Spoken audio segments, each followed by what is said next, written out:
بسم اللہ الرحمن الرحیم شکست تربت پر مرتضی کا ہے نوحہ آئے غربت زہرا آئے غربت زہرا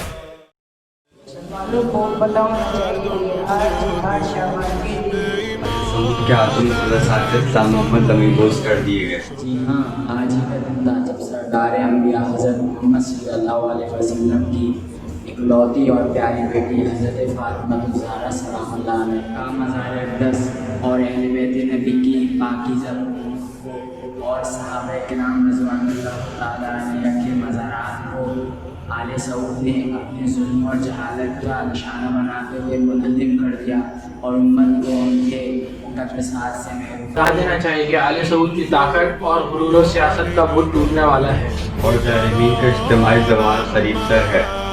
بے شک فرزند زہرا کا ظہور قریب تر ہے، پھر ہر ظالم سے انتقام گمبھیر تر ہو۔ ایک بار پھر جنت البقیع تعمیر ہوگا، ایک بار پھر جنت البقیع تعمیر ہوگا، ایک بار پھر جنت البقیع تعمیر ہوگا۔ لبیک یا زہرا، لبیک یا زہرا۔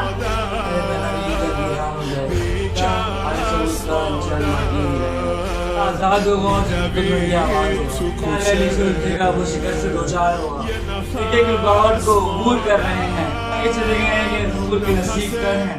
مظلوم مادر بیکس مادر۔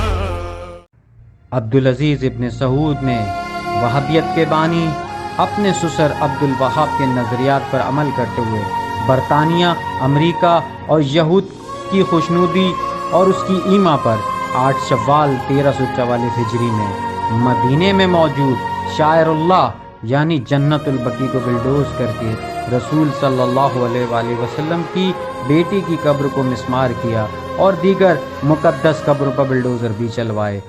آج رسول کی بیٹی اور آل محمد کے مقدس مزارات جنت البقیع میں آل سعود کے ہاتھوں قید ہیں اور مسلمانوں سے سوال کر رہے ہیں، کیا یہی ہے اجر رسالت؟ کیا یہ انصاف ہے کہ آل سعود نسل یہود کے شہزادوں کے مکانات بلند و بالا ہوں اور رسول کی بیٹی کی قبر پر کوئی سایہ بھی نہ ہو؟ واللہ وہ دن دور نہیں جب اس عظیم جرم کی وجہ سے آل سعود نسل یہود کا وجود اس دنیا سے مٹ جائے گا اور جنت البقیع آباد ہوگا۔ ہم سب رہبر معظم کی قیادت میں بہت جلد جنت البقیع کی زیارت پر جائیں گے انشاءاللہ۔